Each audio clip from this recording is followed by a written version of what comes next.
Well, Raider Nation, we got a lot to talk about. The silver and black fall on Monday Night Football 30-29. And as I said, no shortage of topics to hang out with and discuss with our guy Jason Fitz from ESPN.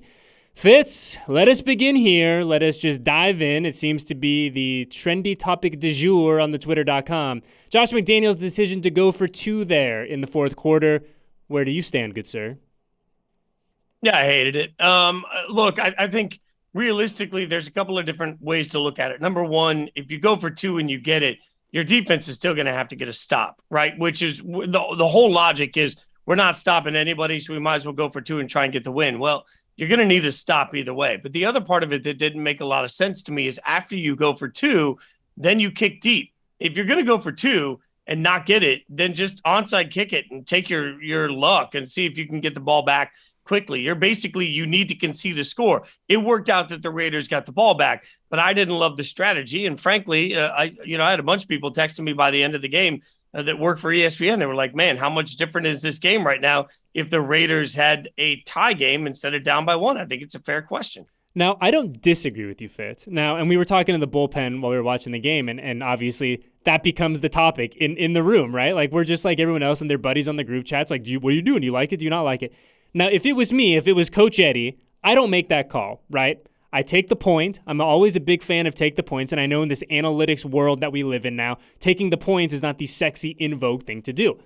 But I understand what Coach McDaniels was doing. I fully understand it. I understand the thought process, and I think he said it perfectly in his post-game presser, which I encourage everyone to check out on Raiders.com, shameless plug alert. And he said, look, we were going into this game to be aggressive. Obviously, it worked in the first half, right? You go up 17-0. He goes, that was the plan. The plan was to play from in front. The plan was to, in our DNA, be aggressive and do what we needed to do to put points on the board. And so, yeah, the situation was kind of funky, and yeah, obviously it didn't work out for the Raiders. But the one thing that I think we're forgetting in this a little bit, Fitz, is Josh Jacobs is running out of his mind at this point in time. He's averaging north of 7 yards a carry. You figure, give it to number 28, let him go to work, let him give us that, as small of it is, that tiny buffer, and then hope that your defense can hold up. Now, like I said, if it's me, I'd probably take the point. But all the same, I understand the rationale that Coach McDaniels and his staff were going through in the heat of the moment in that fourth quarter there. I think, though, to your point, knowing that Josh is running the ball that well, if you're going to hand it off. And I know that's what they did from shotgun. But to me, like, I feel like the play call was a little rushed in. Everything was a little haphazard, as happens so often on these 2-point conversion plays across the NFL, not just for the Raiders. I feel like everybody has this glorious idea, but then it takes too long to get set. The play call's late coming in. Nobody knows what they're doing. The offensive line doesn't look set. Like, I thought an offensive line that run block didn't really particularly well in this game. Didn't really have a great opportunity to get set and run a play. So I didn't love a million different aspects of it. Now, again, it doesn't haunt Eddie. I can't say this loud enough. The Raiders are 1-4. And in each of their 4 losses, the high-powered, high-dollar offense has had the ball in their hands with the chance to win or tie the game in every single one of them and hasn't been able to get it done. So going for 2 didn't cost the Raiders this game. It was just another straw to help break the camel's back. So let me ask you this, and I think you had a great tweet, Fitz, and I'll pull it up here real quick, but it was essentially along the lines of the Raiders won so many one-score games a year ago, right? And the one-score game gods have not been in their favor in 2022. So my question to you before we get back to the game, when we look at that kind of in a macro sense, is that more the Raiders now coming back to the law of averages statistically, or is there just something different, funky in the mojo or lack thereof of this mojo in 2022? Like, what do you think it is? I think it's a combo of both, because this is why, like, Bill Barnwell, the analytics guy at ESPN, always thinks the Raiders are going to take a step back, and Raiders fans hate it every year. Last year, they won 7 games on a walk-off. That was a new record in the NFL. It had never happened that way before. Last year's team just seemed to be kissed by the football gods. This year's team seems to not be kissed. But then you also have to look at the entire game and think about even the first score of the game for the Raiders. A great aggressive play call. You mentioned aggressive earlier. 4th and 2, it's a deep ball to Davante Adams that's a little underthrown. Think about it at the end of the game where Davante isn't able to come down with the catch with 2 feet in bounds. The ball was a little out and Davante's route was a little out. Like, everything's a little off sync still with this offense. And I know 1-4, we're 5 weeks in going into the bye week. How do you get it right? But when everything's a little off sync and you are playing in games that are as tight as the Raiders are playing in, those little plays make huge differences. This is one of those, and every year as a Raiders fan, I've had to deal with this. There are certain games that you look at and say, how the heck did we lose that game? This is going to be one of those that will sit in your minds for the rest of the year. And now the Raiders become, I believe, I'll have to double check it, the first team in NFL history to blow 2 17-point leads in the first 5 weeks of the season. I mean, you see, we're watching SportsCenter after the game. You see this is the most impressive comeback of Pat Mahomes' career, which I found pretty remarkable. I feel like he does this like once every month, right? Where they go down early and he throws 7 touchdowns in the second half, whatever. But I think for me, Fitz, when I look back at the game, and I think you said it perfectly, the offense felt just a little like that maybe not even a quarter turn, maybe like a tenth of a turn just off, right? One man who was not off at all today and really hasn't been off for the entirety of 2022 is Josh Jacobs. And I think that when you look at, and if we go back to that final series here, so the Raiders get the ball back, 2:29 on the clock, Fitz. They need it to muster up 1 point, a single point, right? Field goal wins the game. The cash money man, he gets his chance. He's going to send us all home happy. I was a little... And I'm not here to question play calling. Like, that's not my deal. I've been very open and honest about that. Like, I'm not an X's and O's guy. But to me, let the guy who's averaging 7 yards a carry, let him go to work, right? Like, I feel like you don't have to make this overly complicated, and then you put yourselves in that fourth down situation where you see Hunter and Devontae run into each other. I was sitting with a couple of guys that are X's and O's guys, and one of them said immediately as I was watching the game, why is it you'll let your running back do the work from the 10-yard line with 2 minutes left, but you won't let him do the work from midfield with 40 seconds left? And that's, I think, an oversimplification in some ways, but I also think it's real. There is just a moment of feed the hot hand. And we think about this all the time from a receiver standpoint. Josh Jacobs was the hot hand. And this offensive line, for all the questioning we have on the different pairings we get every stinking week, this offensive line felt very comfortable snapping forward for 3-4 yards here, 4 or 5 yards there. There is so much to question about the fact that once you got to midfield, all you have to think about is, where is good range for one of the best kickers in the NFL? And I think there's a moment where the Ravens said after they won in Baltimore, I think it was Lamar Jackson that said, we have 2 victory formations. One is the actual victory formation, and the other is our kicker coming out to kick, right? And there is a moment of Daniel Carlson has, I think, earned the benefit of the doubt to say, hey, let's just keep things in the middle of the field, get ourselves in a situation where even a long field goal gives us a chance to win. Instead, they get sneaky aggressive at a time that there was too much to lose. There was so little to gain in being aggressive as they were with 3rd and 1 and then 4th and 1. I didn't like the play calls on either of them. Yeah, and I think that it's such a fine line, right? And this is not, the Raiders are not, unique in this. It's such a fine line with that aggression because we saw it in the first quarter, right? Where McDaniel says, blanket, we're going to go deep on fourth and whatever. It's 4th and 2, right? And it works perfectly. Now, obviously, the situation is completely different at the end of the game as compared to that first or second series of the game. But like all the same, it's such a delicate dance to do. And I do not envy any of these coaches that have to make those calls on the spur of the moment.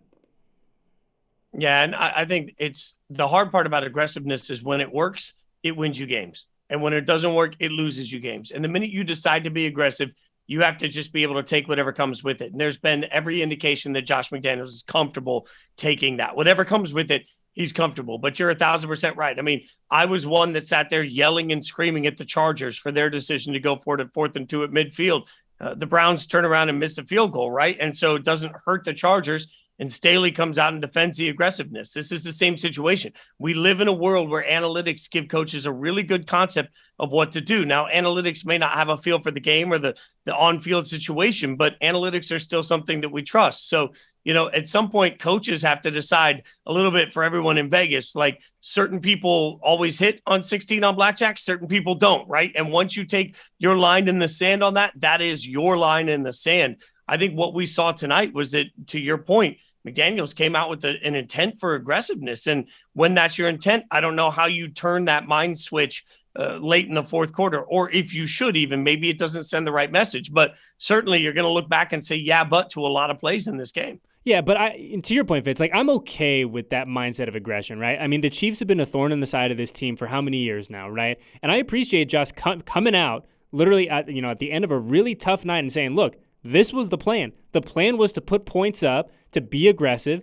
And like we said earlier, at the first, it worked to begin with. I mean, the Raiders hop out to a 17-0 lead. Now, the fact that they squandered that lead is obviously another topic of conversation. But all the same, like, if you're going against Patrick Mahomes and Travis Kelce, who, my God, it's always Travis Kelce, isn't it, Fitz? It is always Travis Kelce. Mm-hmm.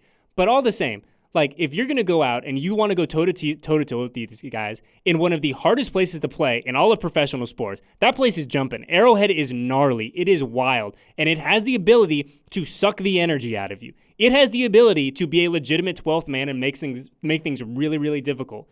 You're walking in there and you say, hey, we know what we have to do, and we got to put up points. I don't think you need to turn off that button. I don't think you need to flip that switch, regardless of game situation. Now, certainly tonight, I should say, the end result of it didn't go the way of the silver and black. But I think philosophically, for Josh McDaniels in his first year as the Raiders head coach, setting the tone of this is who we want to be against one of our fiercest and best division rivals, I'm all for it.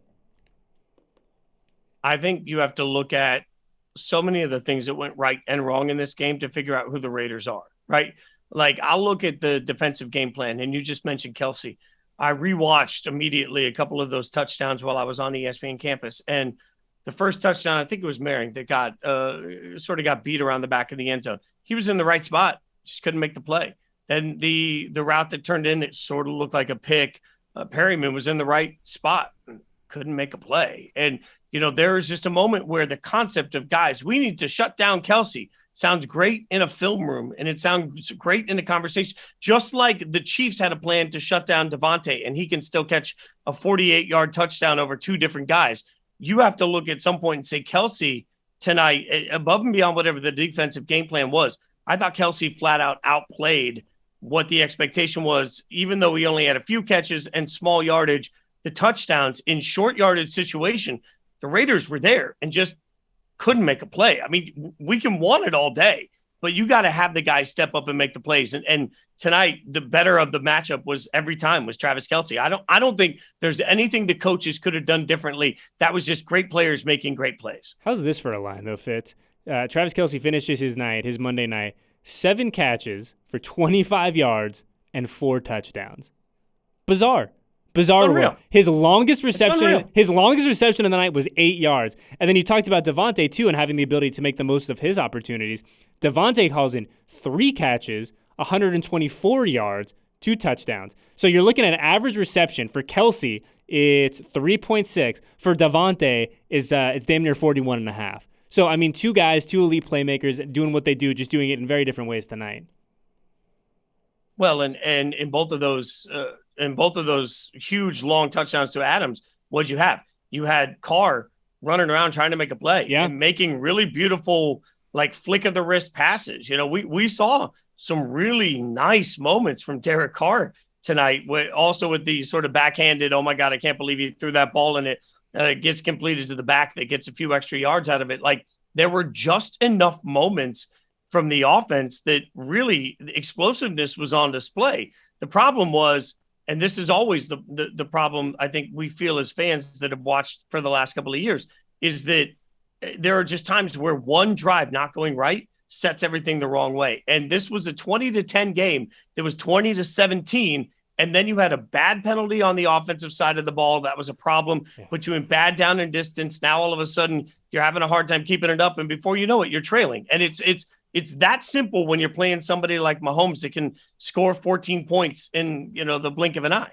Yeah, and I think that's the big thing, right? Is even when the Raiders are up 17-0, I'm sure you had the same feeling that we did here in HQ, where it's like, okay, that's great. That's not enough. That's not nearly enough. And like I said, I think it goes back to Josh's mindset of understanding that 17 isn't going to be enough. You're going to have to be aggressive. And to your point, though, you have 1 or 2 kind of off series. You have 1 or 2 things that don't exactly go your way, and it throws you completely off schedule. And through all of that, you have a missed field goal. You have the bizarro holding penalty. You have you get really lucky with the roughing the passer, air quotes, penalty. I mean, it was just, I feel like it's always weird when the Raiders and Chiefs get together, particularly on primetime, and tonight was no exception to that rule, not at all. Yeah, I mean, the roughing the passer moment, I laughed when I saw the hit and thought, well, let's just get a roughing the passer penalty. We have to understand the league is cracking down. I think they got that call wrong, but I don't think there's a real answer for it. And for everyone that yells and screams about it, I will loudly say, quarterbacks get ratings. And in fact, if you watch ESPN, what do we spend 95% of our time talking about? We don't break down which offensive lineman's having the best week. We break down the quarterbacks.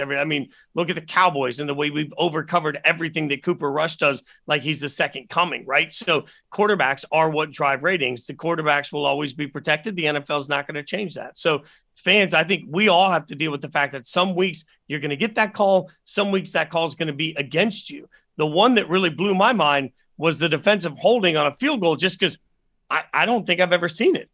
I sat there and thought, you've got to be kidding me. And I saw the replay afterwards and thought, well, I guess, but like, what was the point and purpose? I mean, not only the call, I guess, was right, but I'm also looking at Kuntz and saying, why would you put yourself in that situation? Like, those are the moments that guys that are trying to get more playing time have to play really smart, really efficient football, especially for Josh McDaniels, if they want to stay on the field. That was a regrettable moment by a player that's trying to get more opportunity and make a play. And unfortunately, when you take that line, that step, it only hurts the team and it hurts the player that's trying to get more opportunities. Yeah, and I know like so many people are going to make a huge deal about the roughing the passer, about this, about that. I mean, it puts everyone in a tough spot, right? I can see it from both sides, and I know that's such a coward's way out, Fitz, but I understand what the refs are doing. You want to keep the players safe. Player safety should be the utmost priority, and I hope that it is of the utmost priority going forward. The other side of it is you're playing football, right? And I think Joe Burrow had a great quote about this the other night where he said, look, you kind of know what you sign up for, right, in some sense. And look, I'm not here to condone like, hey, you're going to sign up to have X, Y, and Z happen to you. Like, I don't think that's what Joe was going for, but he's saying this is a contact sport. This is an aggressive sport played by some of the best, most premier athletes in the world. Things are going to happen. And so it's such a fine dance to kind of do and find where that perfect kind of in-between is. And everyone's talks about the Tom Brady call from yesterday and obviously the Derek call tonight. And I think that if you're the NFL, you just have to be happy that, well, in this case anyways, that call ultimately didn't end up being the deciding factor in this game. Yeah, and that's a huge point, Eddie, when you talk about the timing of these calls. Like, I just think unless we're talking about a Hail Mary that's missed on the last play, the game of football is about missed opportunities, whether it's by players, whether it's by officials. Like, missed calls are going to happen. I can't say it loud enough. At least in my life at ESPN, I've talked to several former officials. None of them have ever given any sort of support to the theory that officials are pro or anti anybody. Like, I think we have to understand that sometimes calls happen, and it's that simple. And the game that it didn't impact the game, it wasn't the last play of the game, but the NFL does need to take a look at it and get it fixed. Yeah, 100% right. And I think that this is one of those. I feel like the league has a little checklist every offseason of what are the things that we're going to address this offseason. And I feel like this kind of roughing the passer, the player safety, ness of it all is going to be at the top of that list. But Fitz, one thing that I did want to bring up, because I feel like it is going to get kind of lost in everything that happened tonight, is our close personal friend Maxx Crosby is playing out of his mind right now, playing out of his mind. And look, I understand that is not the trendy thing to talk about when the Raiders have lost another game and are now sitting at 1-4, looking up at the rest of the division going into the bye. But can we just take a second to give Mad Max his due, because this dude is doing everything and more that he's being asked to do on that defensive line right now. Unblockable. I mean, when they put out the list of defensive MVPs, he's got to be on the list, right? There's defensive player of the year list. He's got to be on it. He's playing absolutely lights out. And it was amazing how many times tonight they were triple teaming him. I mean, just literally triple teaming him with the running back coming out to the one side and then interior line play helping on the other side. They were doing everything they could. And Chandler Jones, who you and I were tough on the last show, Chandler Jones had some disruptive plays as a result. So, Max is playing at a completely different level right now, even than he played last year. And it's incredible to see someone that's just got the bag that comes out and just, it seems like, wants it even more. So for every rightful reason that Max could be distracted too, given the fact that, he's about to be a dad, none of that seemed to play any part of it. And he came out and just played just another dominant, unblockable game. It's watching him play is one of those, like, we all need to sit down, shut up, and enjoy it, because watching him play is a delight. Yeah. Look, at the time of this recording, it's possible that Max could be a father right now. We don't know. It's very possible. I mean, I hope Crazy. I hope for his Crazy. sake that he gets back here to Vegas and is able to have that special moment with the fiance. But I mean, to your point, I mean, the guy is just, what we're seeing right now from Maxx, and really what we've seen since the start of the year, is one of those moments where you just got to sit back and you got to say, look, I know the Raiders lost today. It sucks. We're going to be bummed out. It's going to be a long time until the Texans come to town. We're all going to wear this. I get that. But let's appreciate what this guy is doing, because, this does not happen all the time. And it kind of reminds me of, like, when you see Steph Curry completely in the zone, Klay Thompson, who doesn't need to dribble the ball and just is 9 for 9 from long distance. You're like, look, regardless what happens in this game, this is a very special moment that we're living in. You see the guys that have the save streaks in baseball. It's one of those type of deals, Fitz, where sit back, relax, try to appreciate it tomorrow. Maybe wear the L tonight a little bit, Raider Nation. I get it. Maybe be in your feelings a little bit, but go back tomorrow, watch his cut up, watch the highlight tape that will end up on Raiders.com, I promise you, and just say, look, this dude is everything that is right and good about being a Las Vegas Raider. It's also a moment to watch somebody that continues to develop. I think one of the things that really stands out to me about Maxx is, in the beginning, he was known for just being a motor guy, right? Like energy. He can get around anybody. He's got this quick first step.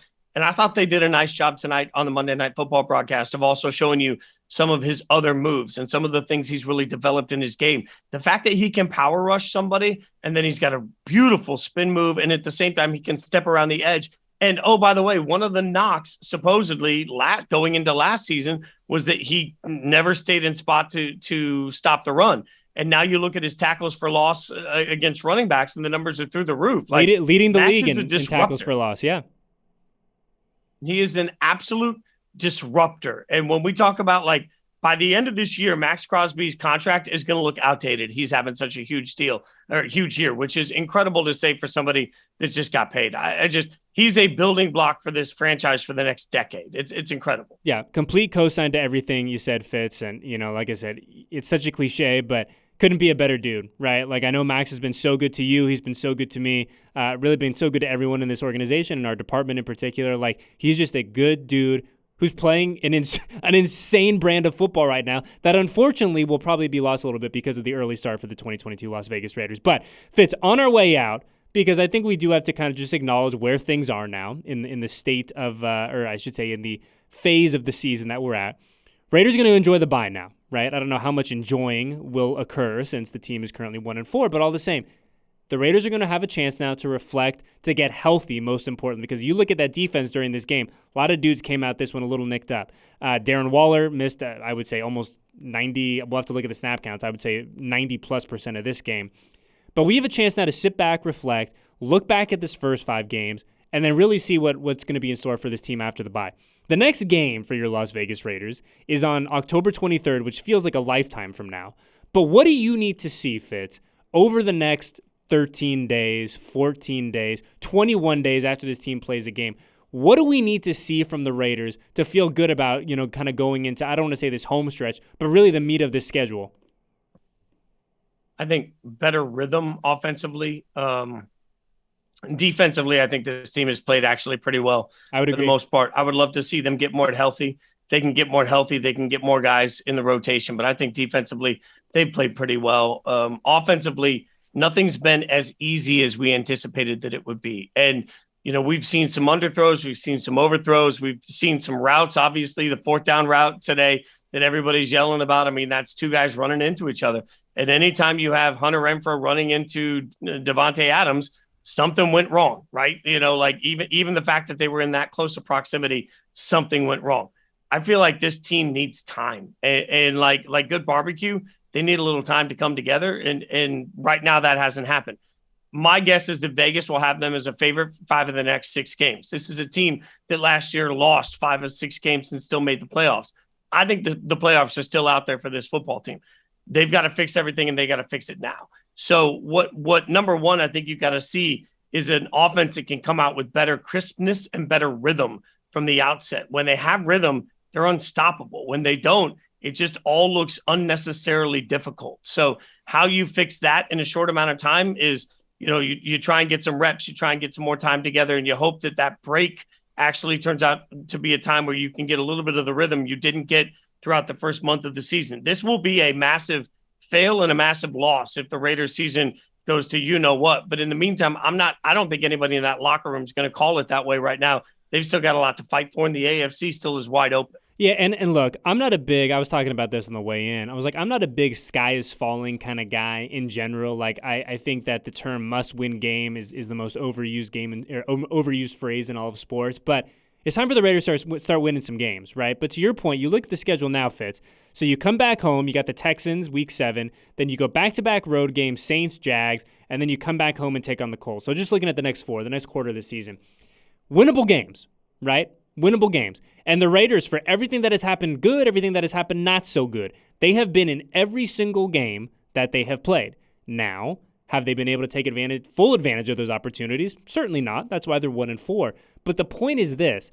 If they are able to get that time on task together, we hear that phrase from Derek Carr all the time. If they're able to your point, get a little cooking, put the ribs in the smoker for a few hours, Fitz, get that beautiful crust on that tri-tip that I know we all love, there is a chance coming up for them to, I don't even want to talk about the playoffs, right? I think that's what I think. A common misconception, I think it's something that people are going to talk about for this team, and I think it's not the time to talk about it.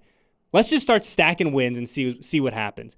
And I think you're entering a portion of the season where if you can get it figured out, if you can get those that dial turned ever so slightly, you can start stacking W's. And it doesn't do any good if you and I are talking about it. The guys are going to have to go out there and play a full 60 minutes. But you are entering that portion of the program where you can do it. So what I would like to see over the next month, Fitz, I would like to see a bit of a refined identity on offense. And I think that we're getting that a little bit. I think you look at Josh Jacobs the past 2 weeks, back-to-back career highs. Let me say it again, back-to-back career highs. This offensive line, for all that we've talked about over the past 6 months, is starting to come together. We are starting to see what they can do really well and really effectively. They can run the ball.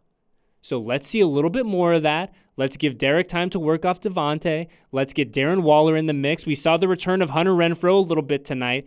We're starting to figure it out. We're starting to see that identity. But we got to see it a lot more over the next month if this team wants to make any noise over the latter part of the season. I love Mac Hollins and I love the story, but if Mac Hollins is your main story after every game, you're not winning the way we need to. And you make a great point, by the way, stacking wins together. Let's all, like, my message to Raider Nation would be like, hold off until midseason. Let's see where we are at midseason. And if we're within a game of 500 at midseason, all hope is not lost. It's going to take some work to get there, but I also still believe in I still believe in the guys we've talked about, Max and Hobbs and Devontae and Hunter and Darren Waller and Josh Jacobs and Derek Carr. And I mean, the list goes up and down. Like there are playoff caliber starters all across this roster. I still believe in them. They just got to put it together. It's just going to take a second. And one more thing before we let you go, because we got you up late on a school night, Fitz. We got you on East Coast time. Oh, come on, late. I'm not. Yeah. And so it's almost, it's late, but it's worth it with that. Like, this is Eddie and I, Netflix and chill. Let's exactly. Go. It is approaching my bedtime. But I will say this. One thing that I feel like we haven't talked about enough is that this big bad AFC West doesn't seem as daunting as it did a month ago, right? And at 1-4, if you had seen the way that if we had seen what we thought we were going to see from the other three teams and the Raiders were sitting at 1-4, you're like, oh boy, like this could be a long go. But the Broncos have looked pretty pedestrian. The Chargers are charging. And you just went toe-to-toe with the defending champs, the division champs. So all is not lost. I think that it's important that we kind of take this moment. We understand that this is not the best moment for the Silver and Black. The Raiders are 1-4. But you do have a chance now, Fitz, to kind of reset the mechanism a little bit and figure out, hey, who are we going to be? And I think that your suggestion of, hey, let's really reevaluate this thing in earnest at the midway point, I think is incredibly wise. Because even if the Raiders were to win their next 2 games, right, and everyone is living high and life is good, the flowers are blooming again, like, let's relax. Let's get to the halfway point and then really start assessing what this team is, what they do well, and what they need to do to make a run. I also would say that, like, I feel like I've been fair on this on both sides of it. Like on radio, I've constantly said, I don't care that the Giants are 4-1. They don't look like a great football team. The Jets are sitting at 3-2.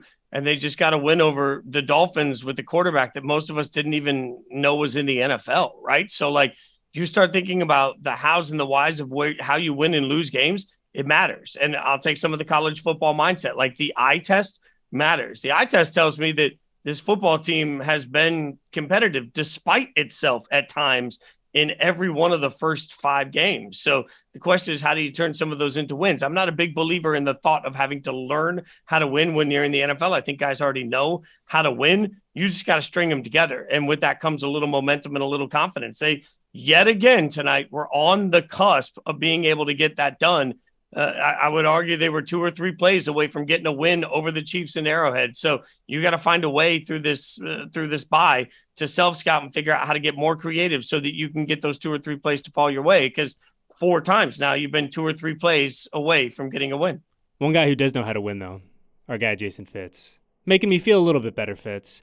Obviously, things are not. Look at that. Yeah, I mean, obviously, you're 1-4. You got to acknowledge the 1-4, and we were talking about it. There's a big difference between 1-4 and 2-3, right? If the Raiders were able to pull this off, you have all the momentum in the world, back-to-back wins. You knocked off 2 division foes, and now you get a chance to get healthy over the bye. But that's not where the Raiders are right now, right? You are what you earn in this league. The Raiders are 1-4, but all the same, hope is not lost. We still believe. We will recheck up with this team and at the midway point and kind of see where things lay at that point. But all the same, now time to relax, reset, and get ready for the Texans in 13 days. So for Eddie Paskal, my man Jason Fitz, who's hung out with us late into the evening East Coast time, we thank him. My man Al, who's making sure that everything's operational, and Alexandra back in the control room.